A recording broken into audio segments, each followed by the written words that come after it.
चलो हम लोग एनसीईआरटी क्लास 8 का हिस्ट्री का चैप्टर 2 पढ़ रहे हैं। चैप्टर का नाम है from trade to territory.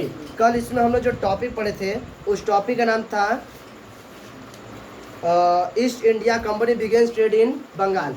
East India Company क्या करते हैं, बंगाल में ट्रेड करना स्टार्ट करते हैं। उसने क्या किया था कि औरंगजेब के जो ऑफिशियल थे, यानी मुगल के जो ऑफिशियल थे, उन लोगों को रिश्वत दे के घूस दे के कुछ मतलब कि हाँ 3 विलेज क्या कर लेते, उन पर कब्जा ले लिया था, उन पर क्या कर लेता, जमींदारी ले लिया था। और औरंगजेब को किसी तरह फुसला के मना के या किसी भी करके उनसे एक फरमान भी जारी करवा दिया था कि जिससे उनको एक ऐसा राइट मिल सके जिससे वह बंगाल में जो ट्रेड करते वो ड्यूटी फ्री कर सके।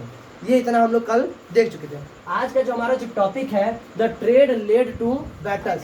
अब इस व्यापार में से क्या होंगे, युद्ध स्टार्ट होंगे। क्या होंगे, युद्ध स्टार्ट होंगे। चलो युद्ध की रणनीति हम लोग तैयार करते हैं। कैसे युद्ध करने का मतलब कैसा आता है। अंग्रेज हमेशा युद्ध के खिलाफ रहते, वो युद्ध नहीं करना चाहते थे, लेकिन जब आ जाएगा समय आ जाएगा युद्ध लड़ने का तो अंग्रेज क्या करेंगे, युद्ध लड़ेंगे ही।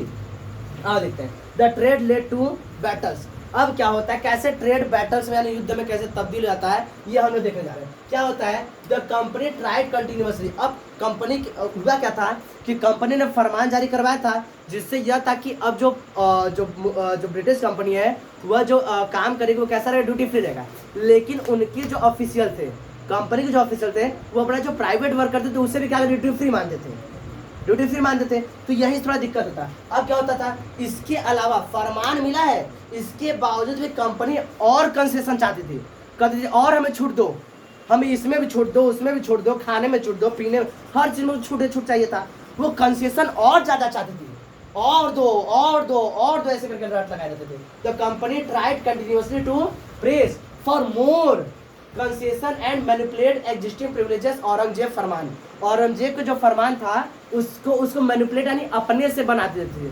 कहते थे उसको मिला था क्या करने के लिए कि बस आप जो ब्रिटिश कंपनी है जो क्या करिए, ट्रेड करिए, वो ड्यूटी फ्री रहेगा। उससे अपने से मैनिपुलेट कर देते थे। क्या कर मैनिपुलेट मतलब अपने से मन गढ़ बना लेते थे। आप तुम लोग कहानी नहीं होमवर्क करते, मन गढ़ कहानियां बनाते हो, हमें ये हुआ था, पेट दर्द था तो होमवर्क नहीं किए, उसी तरह वो मनगढ़ंत कहानियां बनाने लगे। क्या करने लगे कि हमें मुगल सम्राट जो है औरंगजेब ने फरमान जारी किया है कि हम लोग अपना प्राइवेट वर्क भी क्या करेंगे, ड्यूटी फ्री करेंगे, हम जहां संभालेंगे वो भी ड्यूटी फ्री रहेगा। ये सब कौन सा नाटक है, बहुत ज्यादा नौटंकी होने लगा उन लोग का। धीरे धीरे उनका मन बढ़ने लगा, उंगली दिया हाथ पकड़े तो कंधे पे बैठ के कान खा रहे हैं, एकदम ऐसा हो गया था। The company tried continuously to place for more concession and manipulate existing privileges. Aurangzeb फरमान, औरंगजेब फरमान में मनगढ़ंत कहानियां बनाने लगे, अपने से कुछ ड्यूटी फ्री कुछ भी टैक्स छूट लेने लगे, और क्या करने लगे, और कंसेशन की मांग भी करने लगे। एकदम भाई उंगली पकड़ाए थे, कान कंधे बैठ के कान खा रहे, एकदम अजीब हाल हो गया था। थ्रू द 18th सेंचुरी, अब 18th सेंचुरी में जैसे जैसे 18th सेंचुरी में आते हैं century, the conflict between the company and the nawabs of the Bengal become increase. अब क्या हो गया, बंगाल इंटेंसिफाइड। 18th सेंचुरी के दौरान, 18th सेंचुरी में आने के दौरान जो कंपनी थी और जो बंगाल के नवाब आ जाते, अभी तो मुगल शासन था, उसके बाद मुगल शासन मर जाएगा कौन, और after the death of the Aurangzeb, Aurangzeb जब मर जाते हैं तो उसके बाद बंगाल का नवाब आ जाते हैं। क्या जाते हैं, हम बताए थे औरंगजेब मर जाते हैं तो छोटे छोटे राज्य के जो राजा रहते हैं वो आते हैं, तो बंगाल के जो राजा उनको नवाब बुलाया जाता था। क्या बुलाया था, नवाब। तो बंगाल के नवाब आगे उनके बीच में क्या होने लगा, अब नवाब तो वादा किए नहीं थे, फरमान जारी किए नहीं थे कि टैक्स में छूट मिलेगा, ड्यूटी टैक्स रहेगा, ड्यूटी फ्री, ऐसा तो कुछ बोले नहीं थे। नवाब बोले टैक्स तुम दोगे, टैक्स तुम दोगे, और कंपनी बोली कि टैक्स नहीं देंगे। तो वही through the 18th century the conflict उनका मतभेद होने लगा, उनके आपस में क्या होने लगे, मतभेद। नवाब बोले टैक्स दोगे, अंग्रेज बोले नहीं देंगे, टैक्स दोगे नहीं देंगे, दोगे नहीं दोगे, उनके बीच में क्या होने लगे, मतभेद होने लगे। क्या होने लगे, मतभेद उनके बीच में। अब क्या होने लगा, इंटेंसिफाइड, अब माहौल गर्मा गया है। माहौल कैसा हो गया है, गर्मा, जैसे इंडिया पाकिस्तान का मैच चलता है, माहौल गर्मा हो जाता है, उस तरफ कैसा होगा, माहौल एकदम गर्मा रहा है। कैसा हो रहा है, एकदम अंग्रेज, ये ब्रिटिश है, ये कह रहे हैं टैक्स नहीं देंगे, ये नवाब है, टैक्स दोगे, कैसे नहीं दोगे, एकदम टैक्स देने की बात आ रही है। ठीक है, after the death of the Aurangzeb, अब औरंगजेब मर गए, औरंगजेब मर गए, उनके जगह पे क्या आएंगे, बंगाल के नवाब आएंगे। सबसे पहले कौन आता है, मुर्शिद कुली खान, मुर्शिद कुली खान के बाद कौन आते हैं, तो अली वर्दी खान, अली वर्दी खान के बाद कौन नवाब बनता है? तो सिराजुद्दौला। कौन बनता है? सिराजुद्दौला। और ये तीनों पावरफुल रूलर थे उस समय के। उस समय कैसे थे? पावरफुल। जैसे बाहुबली नहीं था पावरफुल रूलर, उसका भैया भल्लाल देव, इसी तरह पावरफुल रूलर थे सब एकदम, अपने आप को एकदम लगाने वाला, मार दे गर्दन कट जाएगा ऐसा, मतलब नवाब वो सब थे वहाँ, वो सब राजा खतरनाक थे। तो after the death of the Aurangzeb वहाँ का कौन नवाब बनता है? तो मुर्शिद कुली खान। उसके बाद नवाब बनता है अली वर्दी खान। उसके बाद नवाब बनता है सिराजुद्दौला। ये तीनों पावर, अरे एक साथ नहीं बने थे। इससे पहले मुर्शिद कुली खान वो मर गया, उसके जगह पे दूसरा नवाब बना अली वर्दी खान, वो मर गया, उसके जगह पे दूसरा बना सिराजुद्दौला। अभी कॉन्फ्लिक्शन चल रहा है, अभी बहस हो रही है, तुम टैक्स दोगे? वो कह रहा नहीं देंगे। तुम टैक्स दोगे? नहीं देंगे। टैक्स दोगे? नहीं देंगे। कॉन्फ्लिक्शन चल रहा है। तो क्या हो रहा है? नवाब चेंज होते जा रहे हैं। तो क्या होता है? Each one of them were powerful ruler at that time. उस समय के अपने आप एकदम खतरनाक राजा हुआ करते थे ये लोग। ये समझने में किसी को दिक्कत? कॉन्फ्लिक्शन बढ़ रहा है, माहौल गरमा रहा है, तलवारें चलेगी धनाधन, गर्दन कटेंगे हनाहन, यहाँ तक समझने किसी को दिक्कत? बात समझ रहा है? इसको लिख लो फटाफट एकदम। अब देखो बंगाल के नए नए नवाब बनते हैं, ये आप खुद में क्या थे? पावरफुल नवाब थे, थोड़े से पावरफुल नवाब थे।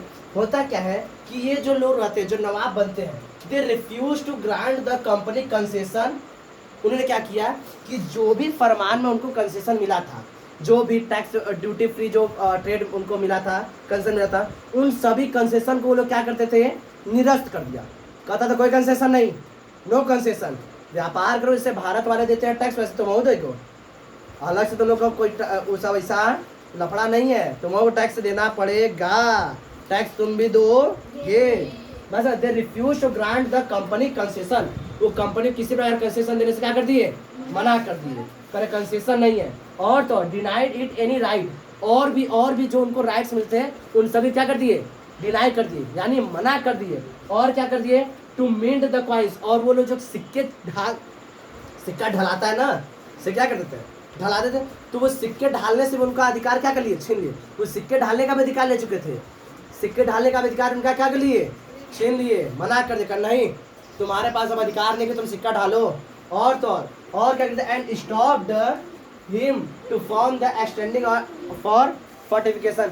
वो लोग क्या करते थे? अपने जहाँ पर रहते थे फैक्ट्री किनारे किनारे क्या करते थे? फोर्टिफिकेशन में किले का निर्माण करते थे, चार दीवारी बनाते थे, उन सभी को क्या कर दिए? बंद कर दिए। करे किला तुम लोग का नहीं बनेगा, ऐसा वो क्या कर दिए?